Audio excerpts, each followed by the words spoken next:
mais, parece que está todo mundo achando que está tudo resolvido. Enfim, muita gente viajando.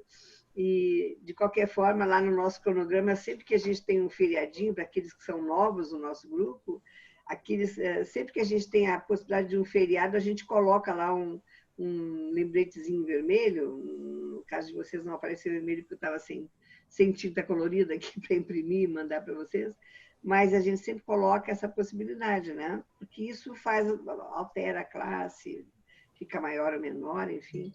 E, então, a gente sempre coloca isso. Então, hoje é o primeiro dia desse segundo semestre em que a gente enfrenta a questão do feriado amanhã. Um feriado especial para a gente, né? Nesse contexto que a gente está vivendo no país tão comprometido, tão complicado politicamente. Então, acho que o feriado de amanhã é um feriado que a gente precisa olhar para ele com muita atenção, né? Vamos começar, então, a nossa classe. Eu vou pedir que Barbosinha faça uma oração para nós, para a gente começar.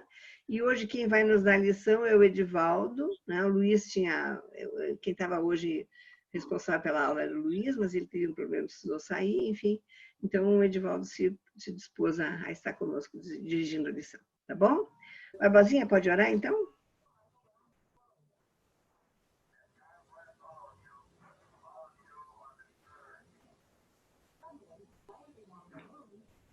Nosso Deus, temos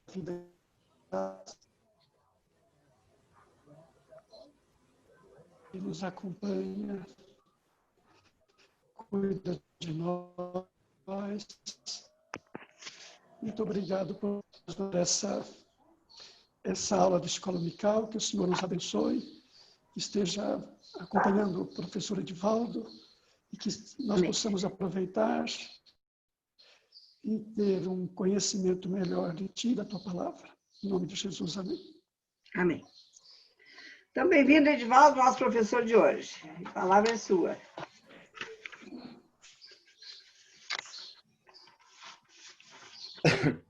Bom, eu quero inicialmente cumprimentar cada uma de vocês, agradecer o convite que a Rosa me faz novamente e a confiança por desenvolver esse tema, que é o tema da lição número 6, Viver com Fé e Razão. Eu organizei, a partir da leitura da lição, 3 momentos assim para a gente considerar na nossa reflexão. Então, eu queria, na verdade, fazer muito mais uma abertura de questões para a gente poder se mover nessa relação, que não é uma relação fácil nem simples, entre fé e razão, né? Cujo tema é esse da nossa lição. Eu vou fazer uma introdução e depois aí, após a introdução, eu pediria a Luciana que colocasse o texto e alguém poderia ler o texto para a gente poder ter o texto como pano de fundo da nossa discussão, né? Mas eu só vou fazer uma introdução inicial e após essa introdução, a Luciana faz a gentileza de colocar o texto para a gente fazer a leitura. Então, essa lição, cujo tema é Viver com Fé e Razão, ela tem 2 fundamentos. Um fundamento se encontra na primeira carta de São Paulo aos Coríntios, cujo trecho nós vamos ler daqui a pouco, que se encontra no capítulo 14. Né? E depois, um outro fundamento está no Sermão 70, de John Wesley.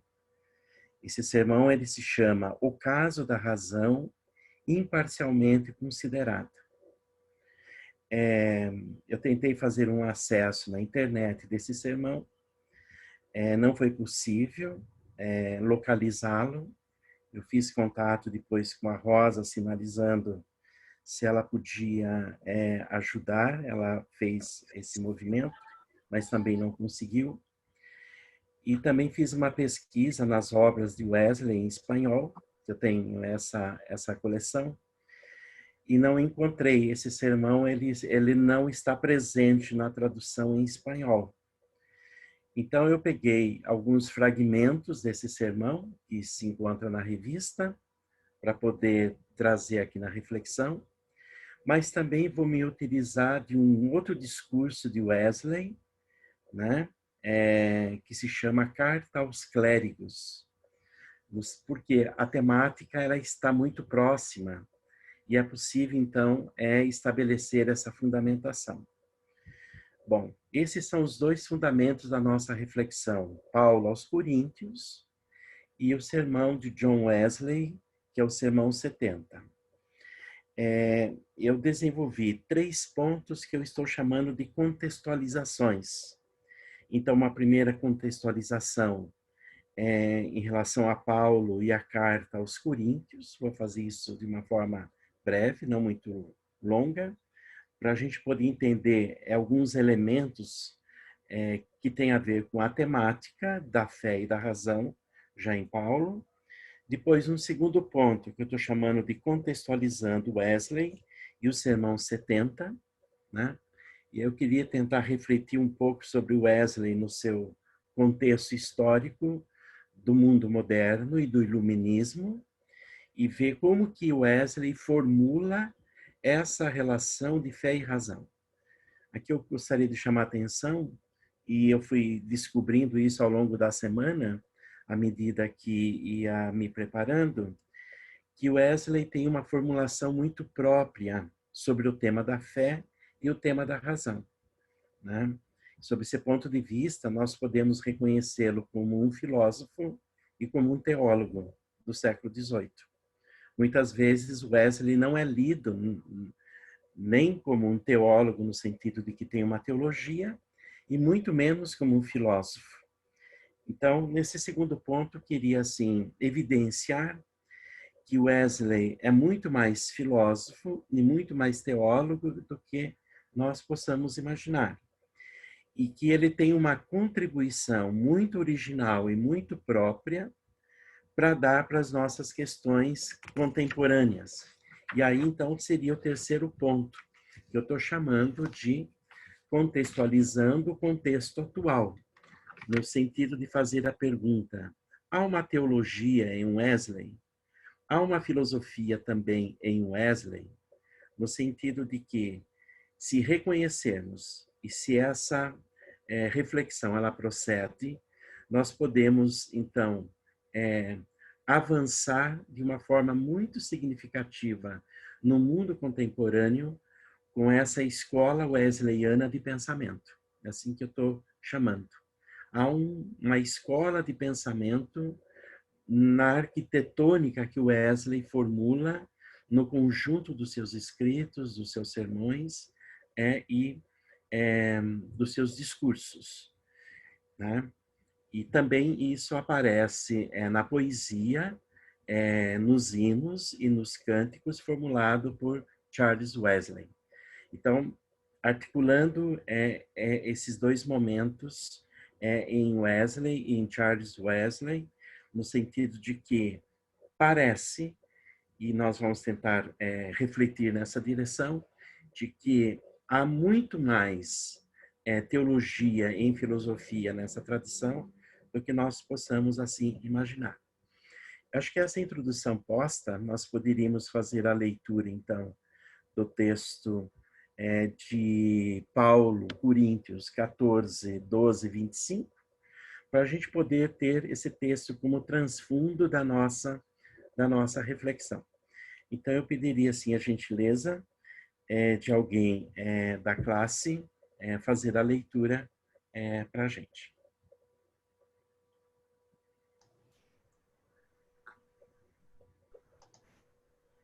Eu posso ler. Ok. Assim também vós, como desejais dons espirituais, procurai abundar neles, para a edificação da igreja. Por isso, o que fala em língua desconhecida, ore para que a possa interpretar. Porque se eu orar em língua desconhecida, o meu espírito ora bem, mas o meu entendimento fica sem fruto. Que farei, pois? Orarei com o espírito, mas também orarei com o entendimento. Cantarei com o espírito, mas também cantarei com o entendimento. De outra maneira, se tu bendisseres com o espírito, como dirá o que ocupa o lugar de indouto? O amém sobre a tua ação de graças, visto que não sabe o que dizes? Porque realmente tu dás bem as graças, mas o outro não é edificado. Dou graças ao meu Deus, porque falo mais línguas do que vós todos. Todavia, eu antes quero falar na igreja 5 palavras na minha própria inteligência, para que possa também instruir os outros, do que 10.000 palavras em língua desconhecida. Irmãos, não sejais meninos no entendimento, mas sede meninos na malícia e adultos no entendimento. Está escrito na lei, porque gente de outras línguas e por outros lábios falarei a esse povo, e ainda assim me não ouvirão, diz o Senhor. De sorte que as línguas são um sinal, não para os fiéis, mas para os infiéis. E a profecia não é sinal para os infiéis, mas para os fiéis. Se, pois, toda a igreja se congregar num lugar e todos falarem em línguas e entrarem indoutos ou infiéis, não dirão porventura que estáis loucos? Mas se todos profetizarem e algum indouto ou infiel entrar, de todos é convencido, de todos é julgado. E, portanto, os segredos do seu coração ficam manifestos, e assim, lançando-se sobre o seu rosto, adorará a Deus, publicando que Deus está verdadeiramente entre vós.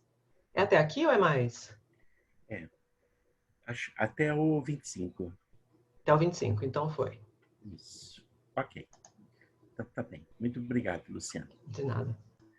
Bom, então eu acho que eu vou, assim, então, retomar algumas questões em Paulo e depois eu retorno a esse texto que nós acabamos de ler agora, pela leitura que a Luciana fez. A revista, ela vai dar uma sinalização assim. A igreja de Corinto é estabelecida por Paulo por volta de 50 e 51. Esse é um dado que a revista traz. Um dado histórico, portanto. E essa fundação da igreja entre 50 e 51, por Paulo, se dá em sua segunda viagem. Nesse sentido, eu queria me utilizar de algumas considerações da introdução às epístolas de São Paulo, da edição que eu tenho da Bíblia de Jerusalém, só para a gente poder retomar algo que eu já dizia na aula anterior, que eu cheguei a fazer, estabelecendo a relação da tradição judaica e cristã e da tradição grega, no sentido de localizar novamente Paulo nessa direção. A introdução aqui dá algumas notas assim interessantes para a gente considerar o seguinte: e valeria a pena a leitura dessa introdução das epístolas de São Paulo na Bíblia de Jerusalém, porque vai dar uma fundamentação tanto histórica quanto teológica para a gente poder manusear e lidar bem com a compreensão dos escritos de Paulo. A introdução vai fazer uma sinalização assim: Paulo é apaixonado, alma de fogo que se consagra sem limites a um ideal. E esse ideal é essencialmente religioso. Nós vamos ver que esse ideal também em Wesley é essencialmente religioso. Então, há essa conexão e essa afinidade que nós podemos estabelecer. Nós vamos reconhecer que Paulo, antes da conversão e mesmo depois da conversão, ele vai ser tomado por essa paixão, né? E a paixão, em última instância, de Paulo é se conformar à paixão e à cruz de seu mestre, que é Jesus Cristo. Aqui, então, está todo o aspecto querigmático, a mensagem de Paulo, que a mensagem, na verdade, é do Cristo crucificado e ressuscitado, né, conforme as Escrituras. Então, todo o pensamento paulino se assenta nessa mensagem que é o núcleo fundamental do pensamento de Paulo.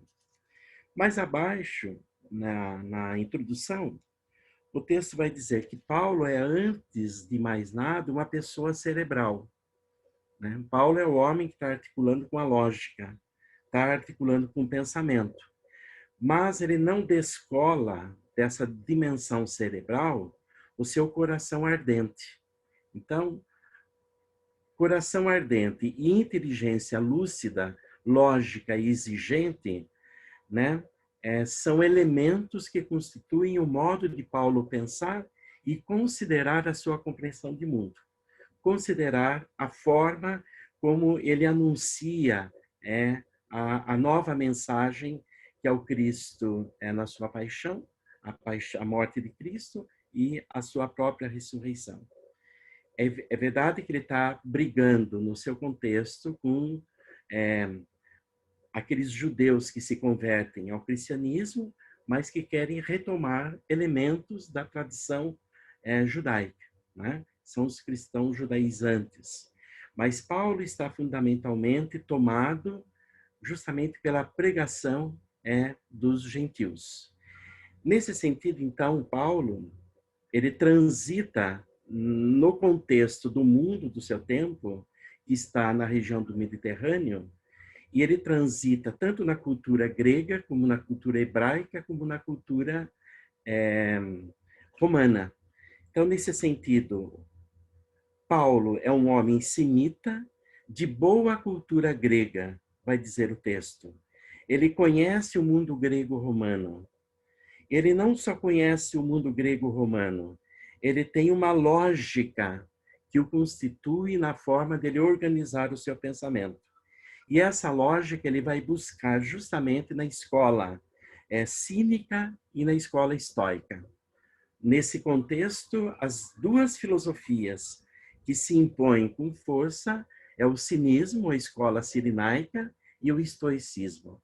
É claro que existem elementos residuais do aristotelismo, há uma forte presença da tradição platônica via o neoplatonismo, que eu não vou desenvolver aqui, mas queria só fazer essa mensagem. E Paulo, então, ele está justamente imbuído dessa estruturação lógica do pensamento grego. Ele é formado na escola de Gamaliel, que conhece o platonismo, e também como um bom rabino e um teólogo rabino que faz a exegese dos textos, ele tem que manusear, né, quer dizer, os elementos do pensamento, portanto, da lógica. E ele também vai buscar seus modelos na literatura religiosa helenística. Então, Paulo, ele flui nessas três grandes culturas, na cultura greco-romana e na cultura judaico-cristã. Por isso que ele transita entre esses povos todos, por isso que ele consegue traduzir no mundo gentílico toda essa perspectiva semita, né, de onde ele se origina, fundamentalmente falando.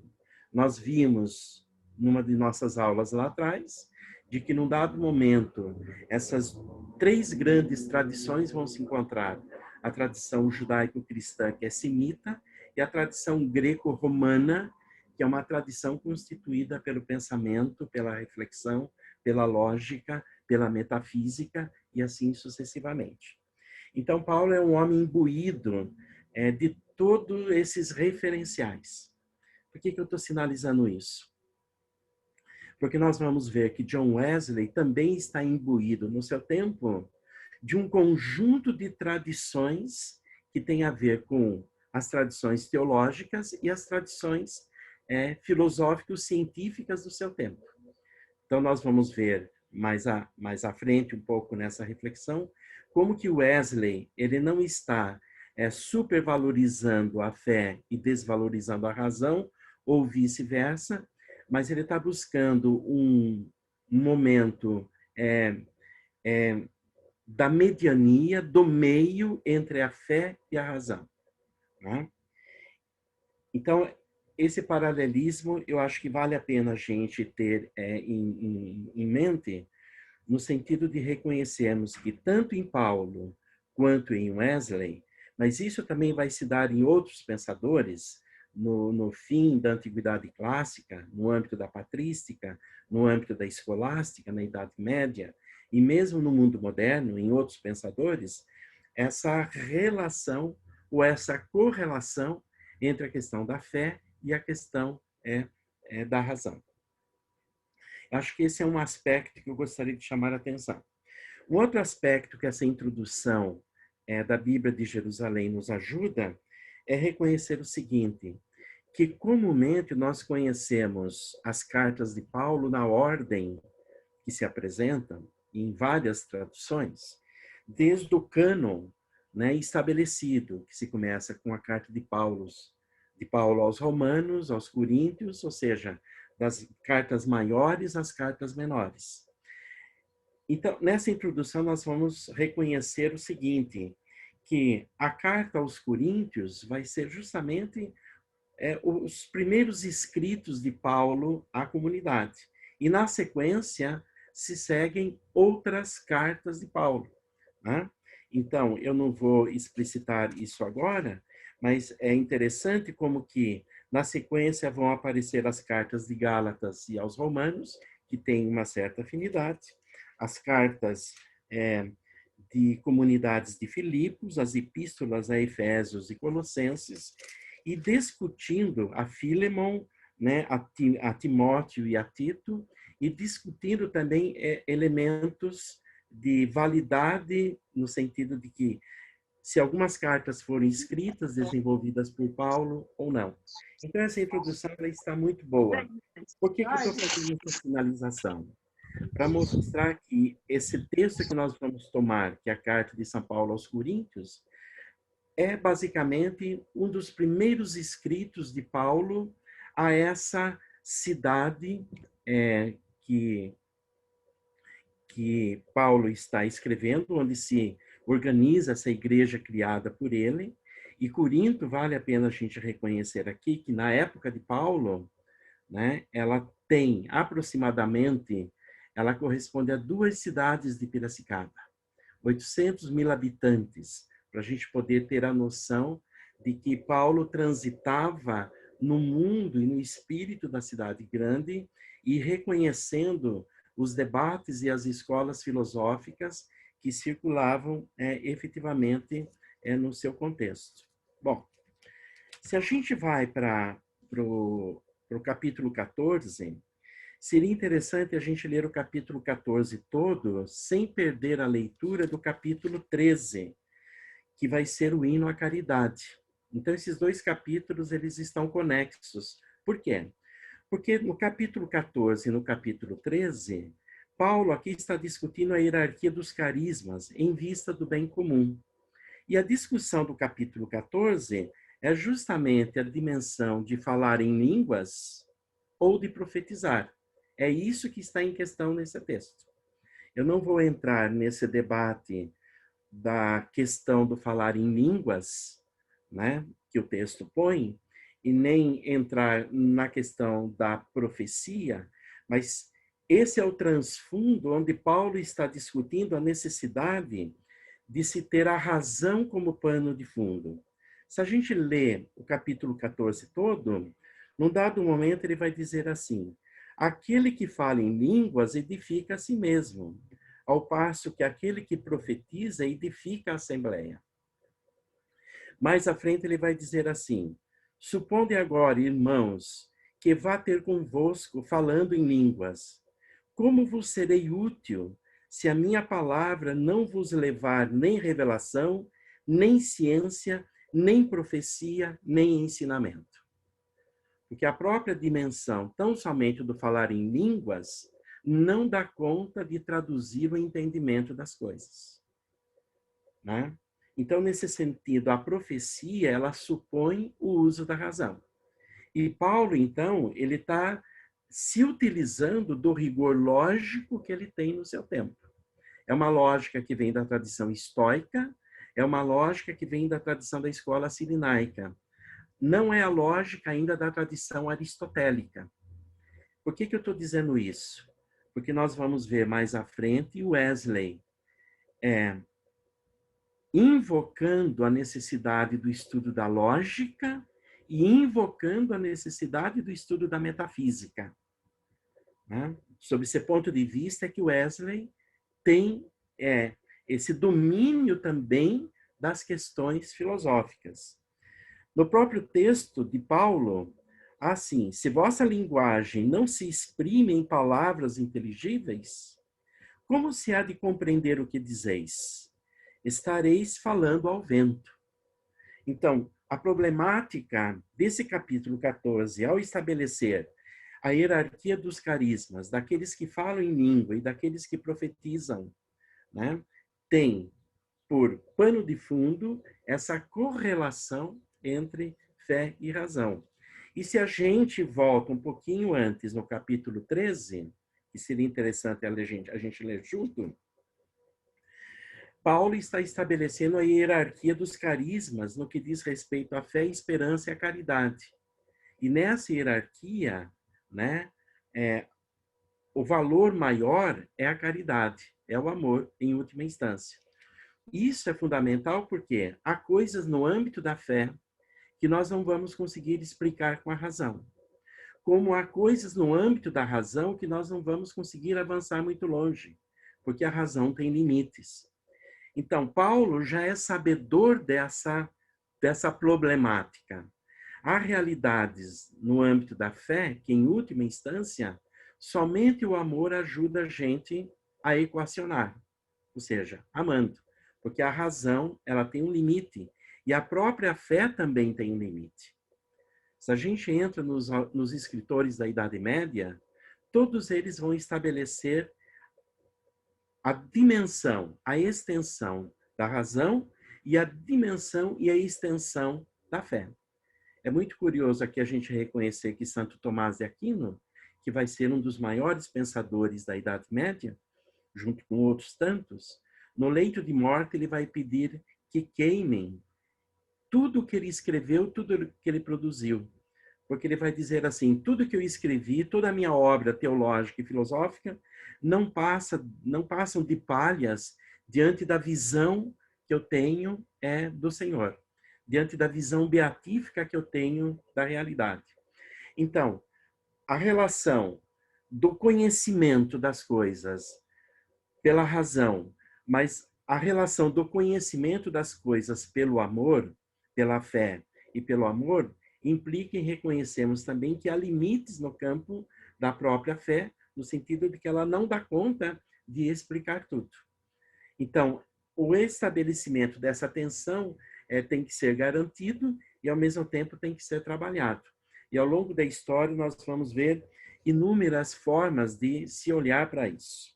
Bom, mas o fundamental desse texto que nós teríamos que reconhecer, que é isso que Wesley vai reter na sua reflexão, é aquilo que está no capítulo 20, no versículo 20 do capítulo 14. Então, aqui eu vou retomar lendo na Bíblia de Wesley. Então, Paulo diz assim, irmãos, não sejam meninos no entendimento. Quanto à maldade, sim, sejam crianças, mas quanto ao entendimento, sejam pessoas maduras. Né? Então, é esse ponto que o Wesley vai buscar nessa passagem, que é o fundo da nossa reflexão, para ele poder refletir no seu Sermão 70. E há um comentário aqui na Bíblia de Wesley que valeria a pena a gente já ir trazendo. O comentário de Wesley agora, ele diz assim, não sejam meninos no entendimento.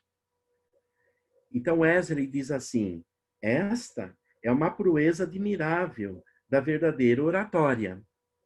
Reduzir a altivez de seus espíritos, expressando aquilo do que eles mais se orgulhavam como sendo apenas loucura e infantilidade. Quanto à maldade, sim, sejam crianças. E aí diz Wesley, tenham toda a inocência dessa meiga idade. quanto ao entendimento, sejam pessoas maduras. E aí o Wesley prossegue. Sabendo que a religião não foi projetada para destruir nenhuma das nossas faculdades, seja a faculdade do sentir, seja a faculdade do inteligir e seja a faculdade do querer, que é a questão da vontade. Então, parece que essas faculdades aqui, elas se apresentam e aparecem para nós. Ora, os gregos já tinham desenvolvido sobre essas faculdades. A faculdade do sentir, a faculdade do inteligir e a faculdade do querer. É aqui que nós temos uma diferenciação, por exemplo, entre Platão e Aristóteles. Aristóteles dá mais ênfase à inteligência e à experiência, e Platão vai dar mais ênfase à vontade, né? Sem menosprezar a experiência, mas a experiência não é tão importante em Platão, né? Então, nós vamos ver que isso reaparece em todo o debate nessa questão. Então, a religião necessariamente não anula, segundo Wesley, nenhuma das faculdades naturais, mas para exaltá-las e melhorá-las, e em especial a nossa razão. Então, vejam como que Wesley está dando uma ênfase à questão da razão. Nós vamos tentar entender isso por quê. Por que que Wesley também dá ênfase à razão? Nós vamos ter que localizar efetivamente Wesley no seu tempo. Eu acho que isso posto, nós poderíamos, então, entrar na segunda contextualização, que eu estou chamando aqui de contextualizando Wesley e o Sermão 70, que é o caso da razão imparcialmente considerada. Então, esse sermão ele é pregado na Inglaterra, em Langhall, no dia 6 de julho de 1781. Esses dados são dados que aparecem também na parte do professor que a revista contém. Esse sermão é baseado em 1 Coríntios 14, 20, justamente nessa passagem. Irmãos, não sejam meninos no entendimento.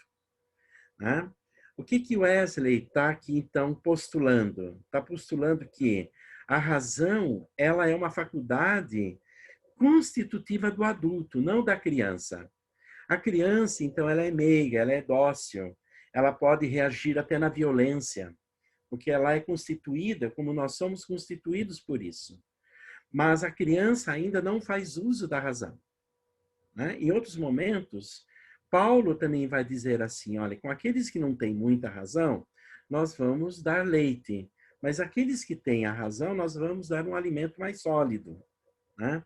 Então, essas metáforas, para a gente poder entender esses momentos, são significativos para esse tema que estamos colocando em pé nessa nossa aula, nessa manhã. Então, o que está em jogo, parece-me, é que é pela razão que nós somos adultos, mas é pela razão também que nós somos adultos em Cristo. Ou seja, como a religião não anula a razão, né? A razão, de um modo ou de outro, ela está nessa interação com o ingrediente e o elemento da fé. O Sermão 70 de Wesley, ele inicia com uma frase famosa de sua época, que é a seguinte: se a razão estiver contra um homem estará sempre contra a razão. Ou seja, o que constitui, o que define o homem? E aqui nós já estamos diante de uma leitura aristotélica que Wesley tem. Nós poderíamos reconhecer que, grosso modo falando, Wesley, porque é o homem da universidade, é o homem da academia, ele é de Oxford, e nesse contexto Aristóteles é lido na Universidade de Oxford, Wesley é um aristotélico. Né? Ele está imbuído dessa tradição aristotélica. Mesmo quando ele vai postular uma via média, o conceito de via média ou de mediania é uma herança da tradição aristotélica. Então, Wesley diz que alguns subestimam a razão, enquanto outros superestimam a razão. Então, é aqui que está a resposta e o diálogo que Wesley está fazendo a partir do seu sermão. Então, isso é o contexto de Wesley, onde ele formula o seu sermão no sentido de que não pode só ser a razão supervalorizada ou não valorizada. Porque se a gente tem também uma fé sem a razão, o perigo é da gente cair num fideísmo. E a fé por si só, ela não dá conta. De um modo ou de outro, se a gente começar a observar esse debate de Wesley no século XVIII, nós vamos ver que o nosso contexto não difere muito dessas questões, né? Nós estamos numa cultura ainda habitada por um descuido da razão, por um descuido da ciência e uma supervalorização da fé, como se a fé por si já valesse. E nós vamos ver que a fé, ela comporta também os seus limites. Por quê? Limites no sentido de que há coisas de que ela não pode nos dar. O fato de nos movermos na fé significa que nem tudo nós vamos estar de posse efetivamente de uma compreensão. Bom, Wesley pergunta então, não há algum meio termo entre esses extremos? Entre aqueles que superestimam e aqueles que supervalorizam a razão? Não há um meio termo? E aí Wesley prossegue dizendo, e aqui está a genialidade wesleyana, a genialidade do ponto de vista do filósofo que ele é. Veja, Wesley está no eixo de uma tradição filosófica. E ele está se debatendo com a filosofia do seu tempo também. Ele vai dizer aqui assim, deixe a razão fazer o que a razão pode fazer. Isso é atualíssimo para nós. Empregue-a até onde ela pode ir. Vejam, Wesley está num contexto onde a ciência emerge, onde a ciência explode. Né? Século XVIII já é o século de Newton. Século XVIII já é o século onde temos influência de Copérnico, de Galileu, de Descartes, né? de Torricelli, né? No campo da geometria, e assim sucessivamente. Wesley está imbuído por toda uma constelação de filósofos e de cientistas do seu tempo, como nós hoje estamos imbuídos por Max Planck, Einstein, Edgar Morin, e toda uma geração de cientistas e filósofos e teólogos que, a despeito disso tudo, a gente vê como que a superstição habita o mundo das pessoas no dia a dia. Né? Basta a insistência das pessoas que afirmam, olha, temos que tomar cloroquina, não precisamos tomar vacina, as pessoas têm o direito de não tomar vacina. Né? Veja, isso é uma compreensão supersticiosa de mundo que ignora toda a ciência. Ora, Wesley ele está num tempo onde isso fundamentalmente emerge. E aí ele prossegue. Mas, ao mesmo tempo, reconheça que ela é extremamente incapaz de conceder fé, esperança e amor. Por isso que eu fiz alusão ao capítulo 13, ao hino da caridade. Veja, a razão não pode conceder fé, nem esperança, nem amor. Wesley reconhece os limites da razão, como Tomás de Aquino vai reconhecer os limites da razão, como Duns Scotus vai reconhecer o limite da razão, e como Paulo também reconhece os limites da razão. Né? E, consequentemente, de conceder tanto a virtude real quanto a felicidade substancial. Então, veja, a razão não pode nos dar uma virtude real nem uma felicidade substancial. Isso é uma experiência que vem do mundo da fé. A fé nos dá essa dimensão. E, em última instância, se a gente volta à carta de Paulo, no capítulo 13, o hino à caridade, nós vamos ver que no estabelecimento da hierarquia da fé, esperança e caridade, a caridade está acima da fé e da esperança. São três dimensões que nós não podemos ignorar, mas entre elas há uma que em última instância é superior. Porque se não fosse assim, as pessoas mais simplesinhas, do ponto de vista da formação, do estudo, estariam destituídas da capacidade de amar. E nós reconhecemos que as pessoas mais simples, que não têm o conhecimento da universidade, não têm o domínio da lógica, nem por isso elas deixam de amar. Né? Elas são capazes de um gesto amoroso que nós não conseguimos efetivamente explicar. Então, se é verdade que há pessoas que têm o domínio da compreensão científica e outras não, mas, em última instância, a dimensão do amor, ela é uma dimensão que está para todo mundo, sem exceção. Ou seja, todos estão imersos na possibilidade real, né, para usarmos aqui um conceito wesleyano, da virtude real do amor e dessa felicidade sobrenatural. Então, por que eu estou dizendo isso? Porque o contexto de Wesley, se o contexto de Paulo é o contexto da influência da tradição greco-romana e da tradição semita, o contexto de Paulo no século XVIII é o contexto do iluminismo. E aqui eu acho que valeria uma distinção, eu só vou abrir essa discussão, não vou me estender, para a gente poder conversar muito mais, né? Que é a seguinte questão: quando nós pensamos em iluminismo, comumente nós pensamos o iluminismo como uma coisa homogênea. E o iluminismo não é uma coisa homogênea, é justamente algo heterogêneo. Por quê? Porque o nascimento da modernidade no século XV, XVI, XVII, XVIII, né, até fins do XVIII, nós vamos ter aí a formação dos estados nacionais na Europa, da Alemanha, da Inglaterra, da França, da Espanha, de Portugal. Nós estamos dentro de um contexto onde o mundo europeu se impõe. Se impõe frente ao Novo Mundo, se impõe frente à Ásia e se impõe frente à África.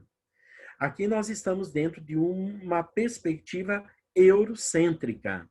Mas veja, Wesley e outros tantos não têm essa compreensão de que eles sejam eurocêntricos. Por quê? Porque o conceito de Europa está se formando. Na Idade Média não há o conceito de Europa ainda. O conceito de Europa é um conceito que ganha concretude na modernidade ocidental. E desde então, uma leitura centro de mundo vai se desenvolvendo. Então, isso nós temos que ter clareza. Sob esse ponto de vista, o iluminismo na Alemanha segue um movimento que vai ser denominado de Aufklärung. E há uma diferença do iluminismo francês, que há uma diferença do iluminismo inglês, e que há uma diferença do iluminismo hispânico e luso. São iluminismos com características distintas. A Aufklärung alemã é diferente do Enlightenment britânico. As luzes na Inglaterra, elas são perspectivadas de um modo distinto. Por quê? Porque a Aufklärung alemã, ela é centrada na noção da ideia, enquanto que o Enlightenment britânico supõe a noção de experiência e a noção de razão. E aí nós temos que ler, entender o seguinte, que Wesley é também do tempo de John Locke, Thomas Hobbes, David Hume. São esses filósofos que estão construindo essa ilustração britânica, essa ilustração anglo-saxônica. Então, o Enlightenment britânico, ele se diferencia da Aufklärung alemã. Agora, o que essas duas ilustrações têm em comum, a alemã e a britânica? É que ambas preservam o conceito de Deus. São Aufklärungs deístas, me desculpe, são iluminismos deístas. A ideia de Deus é preservada na tradição alemã. A ideia de Deus é preservada na tradição Inglaterra. Aonde a ideia de Deus entra em xeque e em questão? Na tradição francesa, na Lumière francesa. Robespierre, Voltaire, os enciclopedistas, todos se posicionam contra a ideia de Deus. Então, nós podemos dizer que o iluminismo francês, ele se diferencia do iluminismo anglo-saxônico e do iluminismo alemão. Na Península Ibérica, nós temos um outro tipo de iluminismo, onde fé e razão, que tem origem na escolástica medieval, são preservadas na lógica do barroco. Por isso que toda a América Latina, ela emerge de uma estética barroca no início da sua formação. É um outro eixo aqui de pensar a relação entre fé e razão. Mas o que eu queria me ater aqui? Que tanto John Wesley quanto Charles Wesley vão ser herdeiros de um conjunto de autores, mas fundamentalmente de um pensador francês que preserva o ingrediente tanto da fé quanto da razão, que é Blaise Pascal. Se Descartes vai dizer que o ponto de partida no mundo francês para se entender o mundo é a razão, Pascal vai dizer o ponto de partida é a fé. Lembrem-se da máxima de Pascal: o coração tem razões que a própria razão desconhece. Por quê? Porque Descartes está dizendo que a razão tem corações que o próprio coração desconhece. Veja, é esse debate que está em curso no século XVIII. E John Wesley e Charles Wesley, eles vão herdar de uma forma intensa essa tradição pascaliana. O que seria interessante nós reconhecermos aqui? Que John Wesley não é um cartesiano, mas ele é um pascaliano, ou ele é um pascalino. Se quisermos, então, entender o estilo, a origem, a gênese, a forma e o conteúdo do pensamento de Wesley, ele está muito mais para Pascal do que para Descartes, que é o homem da pura racionalidade, que é o homem da matemática. Por quê? Porque Wesley, na perspectiva da mediania, ele busca o meio termo entre a fé e a razão. Então, a compreensão dessas formas de iluminismos é fundamental para nós, porque senão a gente torna isso tudo muito homogêneo, como se a Europa fosse uma coisa homogênea. E a Europa não é nada homogênea. A gente percebe o quão ela é plural, o quão ela é distinta, ela é diferente. A gente sai de um país para o outro, já é nítido a língua, já é nítido a cultura, o modo de se vestir, o modo de falar, de se alimentar. A gente se dá conta dessa complexidade toda. Então, Wesley, na verdade, ele vem de uma tradição iluminista, que é a tradição do Enlightenment. Mas não é um iluminismo que sucumbe o dado da fé. O dado da fé está preservado. Ou seja, a gente pode dizer que Wesley formula uma nova possibilidade de compreensão da fé e da razão no âmbito do Enlightenment britânico, no âmbito da ilustração anglo-saxônica. E aqui parece-me que está a novidade wesleyana.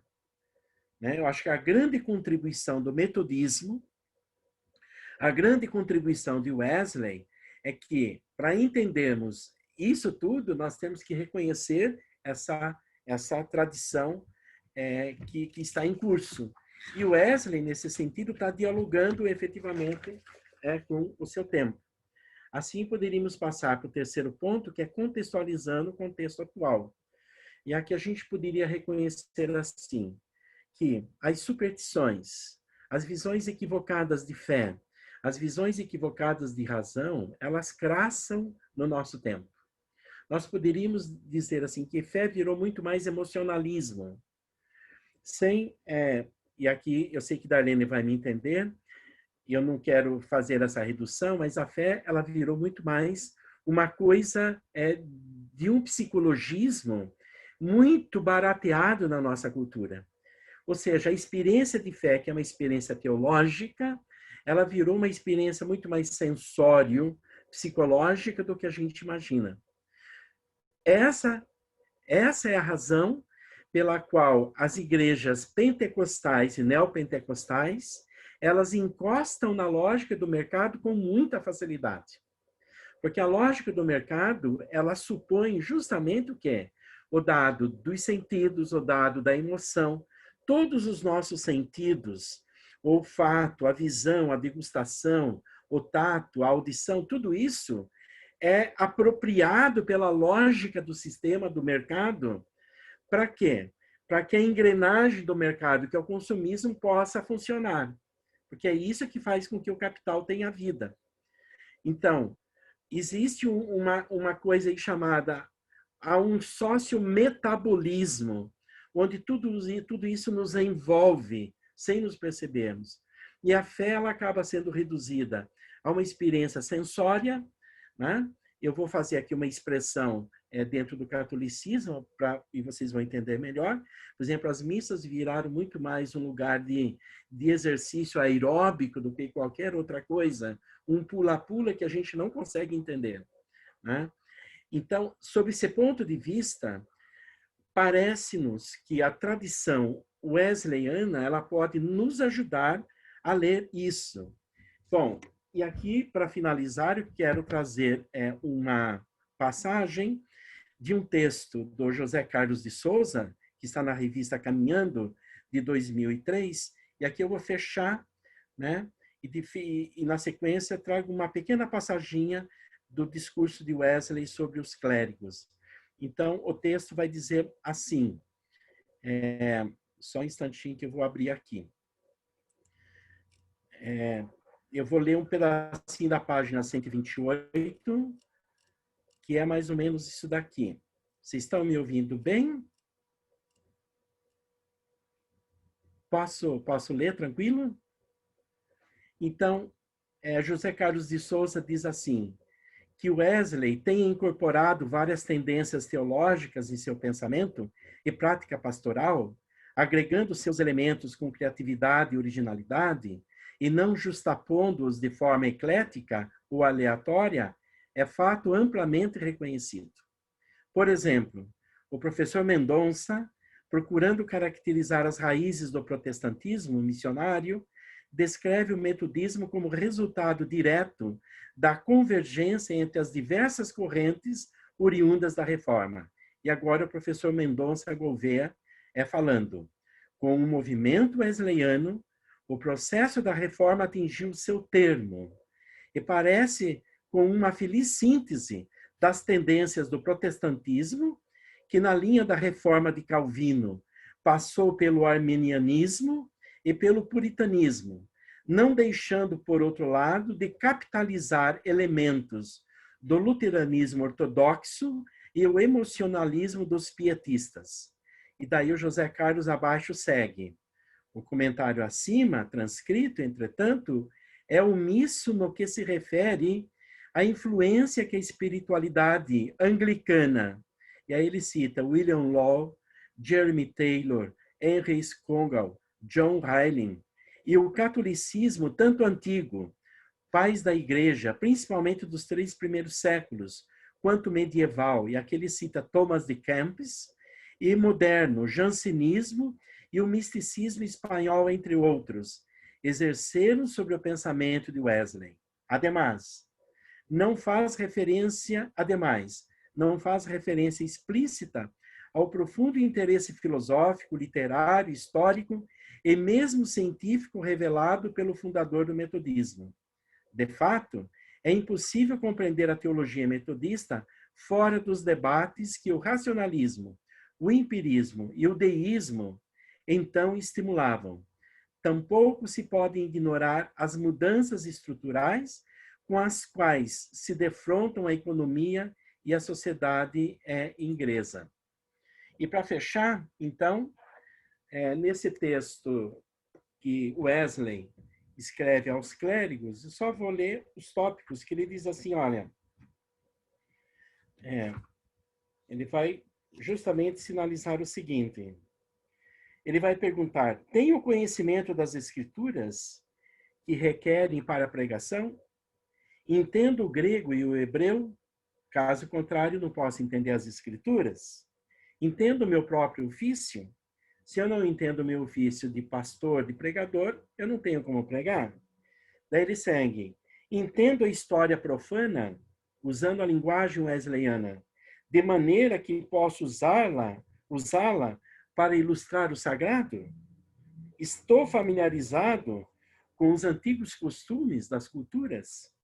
Mais à frente ele segue. Tenho conhecimento adequado das ciências? E, dentre elas, eu tenho conhecimento da lógica? Porque se eu não tiver o conhecimento da lógica, diz Wesley, não poderei ir muito longe, pois eu posso tropeçar no umbral, no início da discussão. Mais abaixo ele vai dizer assim, entendo a metafísica, né? essa metafísica que foi aprofundada por Duns Scotus na Idade Média, por Tomás de Aquino, pelo menos eu tenho os rudimentos da metafísica. E daí ele vai citar aqui, por exemplo, Malebranche, que é um cartesiano que segue as teses também do pensamento de Descartes, que é um sacerdote católico, mas que se move no campo da própria metafísica. Enfim, ele vai citar toda uma pleiade, uma constelação de autores mostrando a necessidade do conhecimento e do uso da razão. Conheça os padres da igreja? Ele pergunta, tenho conhecimento do mundo? Né? Tenho estudado o ser humano? Né? E aí ele prossegue esse outro sermão, né? Que é um discurso chamado aos clérigos, não é na verdade nenhum sermão, é um discurso aos clérigos, é isso na versão hispânica. Seria interessante de ser lido na sua inteireza, porque aqui o Wesley dá quase que um conjunto de disciplinas, poderíamos dizer, profanas e sagradas, fundamentais, para se articular no eixo da mediania, ou seja, do caminho do meio, da via média, a questão da fé. Acho que, sob esse ponto de vista, então, é possível a gente ir respondendo às perguntas que a apostila apresenta. A razão pode fazer alguma coisa? Ela pode, mas tem limite. A razão pode nos ajudar na vida cristã? Pode, mas ela tem limite também. O que a razão não consegue fazer? A fé não nos dará todas as respostas. Nem tudo que vivemos pela fé se explica pela razão. Ter fé não nos isenta de raciocinar. Parece-me que esses ingredientes todos são ingredientes que colocam Wesley na monta de um grande pensador, portanto, de um grande filósofo, e na monta de um grande teólogo. Né? Então, nesse sentido, nós temos em Wesley essas duas grandes veias de conhecimento se articulando e que nós podemos, fundamentando nele e buscando nele e nos inspirando nele, buscar elementos para a gente poder traduzir e ler o nosso tempo. Eu vou pontuar por aqui, né? E passo, então, agora para a nossa conversa no grupo. Bom, que dizer à vista dessas coisas?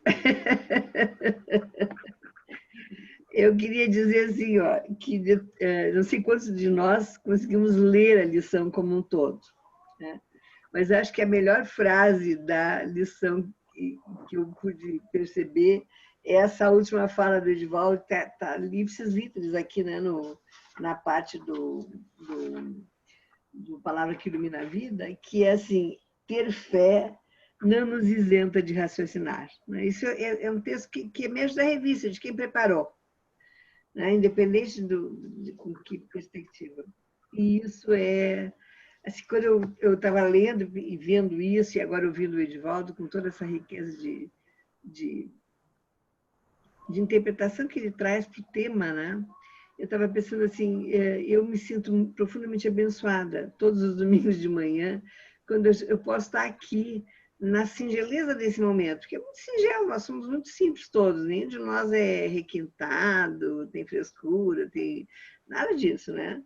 Mas, assim, que coisa boa é a gente poder estar junto, podendo dizer o que a gente pensa fora dos estereótipos religiosos, né? Sem, no entanto, negar os estereótipos religiosos, porque muitos deles têm todo sentido na nossa vida, né? Agora, a garantia de poder continuar raciocinando, isto é, pensando, refletindo, isso é uma bênção que a gente tem na catedral, em vários espaços, enfim, não é? Mas, assim, nessa classe a gente consegue fazer isso e eu acho que isso é muito, muito bom. Eu fico muito feliz de poder ter esse espaço para fazer isso e, de alguma maneira, contribuir para que isso realmente se efetive, né? Bom, depois da explanação do Edivaldo, acho que nos compete juntar pedaços, assim, né? Juntar, fazer as reflexões e fazer os nexos. E aí quero abrir para todo mundo fazer isso. Mas antes eu queria saudar a Suzana, que chegou, né, depois do culto, lá, imagino que ela estava envolvida com o culto de Santa Ceia. A Elaine, que eu não estou conseguindo reconhecer. Quem que é? Cadê a Elaine? É amiga de alguém de nós? Já esteve com a gente? Talvez a Elaine seja minha amiga que eu convidei. Ah, então tá, já teve uma vez. O sobrenome não está aí, então não sei se é exatamente ela. Tá bom. E o Orlando, que eu estou imaginando que é a Rosália, não é a Rosália? Quem que é Orlando? Irmão do Barbosinha. Ah, é o outro irmão do Barbosinha. Eu sempre me atrapalho porque a Rosália é casada com uma pessoa chamada Orlandinho, e aí às vezes eu faço essa confusão. Tá bom, Orlando? Bom dia, então, que bom que você está com a gente. Então, assim, essas são as pessoas que nós todos, né, que compõem a nossa classe de hoje. Vou abrir, né, para as reações da gente, reações que podem vir em forma de perguntas, que podem vir em forma de uma reflexão como a que eu fiz, enfim. Cada um de nós fica à vontade para dizer do seu humor e do seu sentir, né, e do seu pensar nesse momento, tá bom? Quem quer falar para a gente?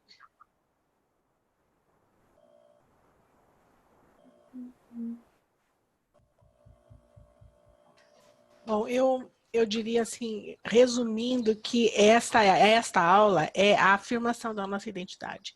E isso é exatamente esse sentimento que a Rosa expressou aí, para mim é isso, né? É a gente se encontrar e faz muito bem. Obrigada, Edivaldo, pela pesquisa grande que você fez também aí, de coisas que a gente vai se lembrando. Eu estou tentando procurar aqui, eu tenho isso daqui, não sei se... Eu preciso olhar se tem o Sermão de 70 aqui. Se tiver, eu posso colocar no grupo depois. Tá? Vou ver se encontro. Mas o Luiz certamente pode nos ajudar também, porque me parece que é um sermão que vale a pena em algum momento a gente dar uma olhadinha mesmo. Né? Eu não me lembro de ter lido ele inteiro também. De qualquer maneira, obrigada por esse momento, Edivaldo, e tudo que suscita para a gente aí de afirmação da nossa identidade. Acho que é isso aí. Maravilha. O Edivaldo fez contato com o Luiz essa semana por um SMS para ver se ele tinha, mas ele não reagiu, acho que ele não recebeu, alguma coisa aconteceu.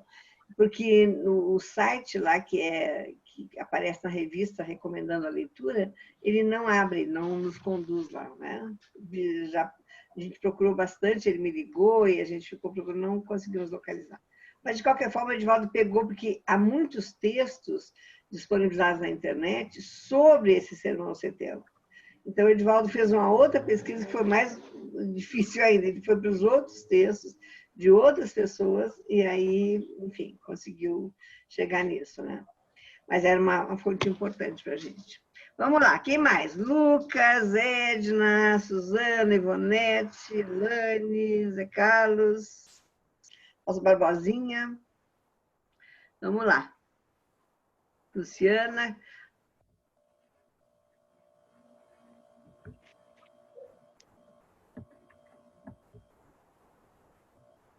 Não? Tá muito... Luciana, eu acho que precisa abrir o microfone de todo mundo. Eu não sei se todo mundo está ouvindo. Todo mundo está ouvindo? Eu acho que eu já abri de todo mundo. Os que estão fechados é que a própria pessoa fechou. Fechou, tá. Então tá bom. Então vamos lá, gente. Vamos lá. Tem alguma coisa que a gente...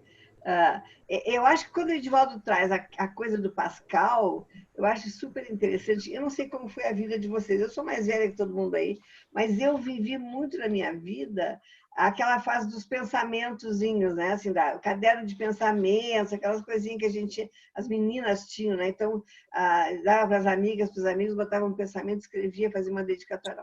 E essa coisa de que o coração tem razão, que a própria razão nos conhece, era muito comum, né? E a gente não conseguia, na verdade, sair daquele romantismo meio tolinho, assim, de adolescente. Mas, no fundo, quando o Edivaldo traz isso, ele abastece a gente de uma outra lógica, né? Muito, muito interessante. Fale, Ivonete, acho que você quer falar.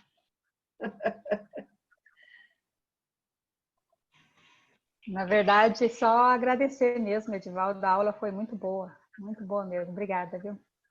É um nível que nem eu não consigo, por enquanto não consigo nem falar nada, eu vou pensar, passar a semana pensando no assunto, para ver se, colocar minha razão para funcionar, para ver se sai alguma coisa a mais. Tá bom. Lucas, vamos lá, ex-aluno do Edivaldo, vamos lá. Então, ex? Por que ex? Ah, é? Tá bom. Sempre aluno. Não, o que a gente sente que é uma pena que a sociedade pendeu muito para o lado do sensorial, né? Na religião, né? Então a gente carece, a gente sente muita falta de mais lógica, de mais inteligência mesmo, né? Tanto no sermão como na nossa vivência de vida, né? E de entender esse Deus e de nos relacionarmos, né? Então a gente fica assim procurando resgatar isso em nós mesmos, em mim mesmo, né? E que pena que a religião hoje está muito supersticiosa apenas, né? Muito cheia de penduricalhos, né? O essencial parece que não faz parte mais nem dos ritos e nem das nossas inspirações e nem de objetivos, né? Então, e assistindo e participando de uma aula dessa, a gente sente ainda mais como isso deixa tudo precário, né? Muito precário, né? Eu estava conversando essa semana com uma pessoa sobre a ilusão, né? E a pessoa falava assim, olha, o bom, as coisas boas, elas nem sempre são agradáveis, né? E a ilusão, ela é muito agradável, mas ela não é boa, ela não faz muito bem para nós, né? A fé é uma coisa que faz bem, né? O lúdico, a poesia é uma coisa que faz muito bem. Mas a ilusão, ela é agradável, mas não faz bem. Então, eu acho que a gente participa hoje de um momento da religião que ela é agradável nas sensações, né? Porque sempre dá uma sensação que algo bom está acontecendo, algo bom está por vir, né? Que a vitória é certa, né? Mas ela não faz bem porque ela nos atrapalha muito na experiência, né? Na busca de um Deus, na busca do outro, né? Então, que pena que a gente faz parte desse momento que a sensação, né? As sensações baratas ainda ela predomina, né? Aí você vê como que eu uso um pouco da lógica, da inteligência, da razão, como seria muito bom, né? E essa aula deixa a gente ainda com mais água na boca desse tempo que não é o nosso. Pois é, né, Lucas? É verdade isso que você está dizendo, de um tempo que não é o nosso, mas que, ao mesmo tempo, que coisa boa a gente pensar que a gente está dentro de uma tradição religiosa que tem essa riqueza, né? Sim. Nesse sentido, às vezes eu me pergunto assim, o que eu faço na igreja, né? Enfim, essas coisas que a gente vai se perguntando, assim, para que a minha prática na igreja contribui com o quê, faz o quê, ajuda quem, enfim. E eu fico pensando assim que vamos dizer, entre as seguidora de uma tradição que tem esse porte, né, que consegue dar conta do grande conflito, que é o conflito do século, né, ciência e fé, como que essa fé pode não ser emborrecedora, entre aspas, né? Mística, ilusória, como você está dizendo, e a gente pensar que a gente tem uma tradição de textos construídos e tal, né, nessa lógica wesleyana que vai enfrentando isso tem me mantido assim, muito firme na minha experiência de fé, sabe? Porque acho que vale a pena se continuar numa comunidade religiosa que pelo menos tem isso como pressuposto, né? Não sei se pratica isso, uma outra coisa, as crises da igreja, mas enfim, mas que tem isso lá no seu nascedouro, né? Mas eu não queria ficar eu devolvendo essa bola, eu acho que o Edivaldo aqui que tem que entrar. Fala, Dalene. Não, eu só continuando o que você acabou de mencionar, é interessante que esse medianismo aí, né, que o Edivaldo salienta, né, esse caminho de equilíbrio, de busca permanente de equilíbrio, não é o equilíbrio, né, é a busca permanente de equilíbrio dessas pontas, né, ele consegue nos manter com certa firmeza nessa direção, mesmo quando a própria instituição balança demais, né? Hoje a gente tem, sabidamente, né, na igreja metodista aí, todas as caras possíveis, todas as práticas possíveis, né, acontecendo, coisas absurdas que a gente já ouviu, e, no entanto, a gente tem, pela segurança dessa base histórica, teológica, filosófica, bem trabalhada, né, a gente consegue permanecer. E quando a gente é questionado, a gente é capaz de levantar a nossa história, nossa razão aí para nos segurarmos, né, ainda dentro da instituição, apesar dessas tristezas todas que a gente tem vivido. Ah, é isso mesmo, é isso mesmo. Edna, que está chegando com a gente, Suzana, que já tem uma trajetória longa na Igreja Metodista, o que querem dizer? Elaine, quer falar? Não. Tá bom, tá bom. Rosa. Oi. Eu queria também reafirmar o que vocês falaram, né? Como é um privilégio fazer parte dessa classe, desse grupo, né? De que a gente pode refletir e a gente pode debater e, inclusive, ter certeza dessas nossas origens, que são tão sólidas e tão, assim, extraordinárias, né? Então, eu queria agradecer, Edivaldo, pela belíssima aula, que, como a Ivonete, eu também vou ficar refletindo aqui e elaborando tudo, né? Foi muito bom. Queria agradecer. Legal. Eu sempre brinco com o Edivaldo que ele é o católico mais metodista que eu conheço. Para não dizer que ele é mais metodista que muitos de nós, porque ele estuda e conhece bem, né? Vamos lá, mais alguém? Suzana, fale. Não, eu também me somo aí ao que a Luciana acabou de dizer, né? No sentido assim de que como é bom estar no grupo, né? E como isso caminha com a gente pela semana. Eu acho muito interessante a gente ter esse momento, né? Aqui, aos domingos, pelo menos comigo tem sido assim, e aí a gente vai lendo a lição seguinte durante a semana, os textos bíblicos, né? Isso acompanha a gente, no sentido da gente ir trabalhando, da gente ir compreendendo, e o quanto isso tem sido assim, pelo menos para mim, tem me enriquecido muito, né? A semana inteira. Então, quer dizer, eu me sinto assim, realimentada, reabastecida, né? Para durante a semana continuar. Então, a sequência das lições também, os temas estão muito interessantes, né?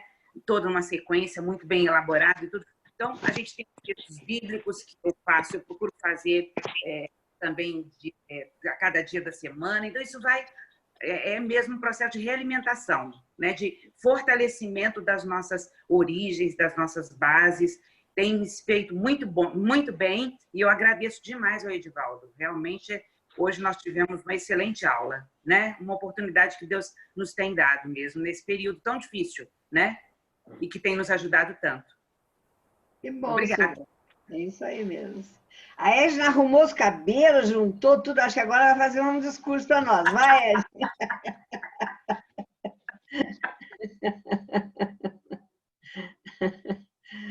Tá bonita, tá bonita. Agora fala. Oi? Mas eu gostei muito da aula.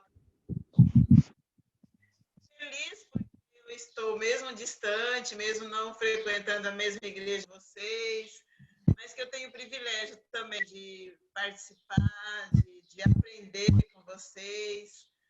São aulas muito boas, mesmo eu fico feliz. Fico muito feliz. Agradeço a Ivonete por ter me feito esse convite. Que bom, né?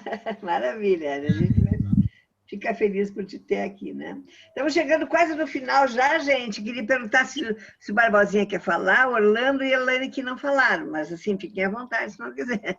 Eu só estou falando isso porque a gente vai já chegando perto do final, né? E Barbosinha vai trabalhar com a gente, segundo o cronograma que eu já mandei para todo mundo, ele vai trabalhar os 2 próximos domingos. As 2 próximas lições são com ele, tá? Lição 7 e 8, certo? Alguma coisa, Barbosinha, Orlando, Elaine?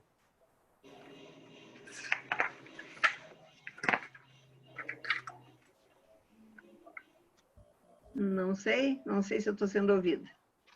Bom. Rosa, deixa eu só falar aqui que a Rinalva, a Zoé e o Bispo Josué mandaram aqui a justificativa que hoje, infelizmente, não poderiam participar. Tá? Tá, legal. Maravilha. Bom, vamos caminhando então para o encerramento, gente? É isso que nós vamos fazer? Alguma coisa a mais que a gente queira dizer? Algum complemento maior? Tudo bem?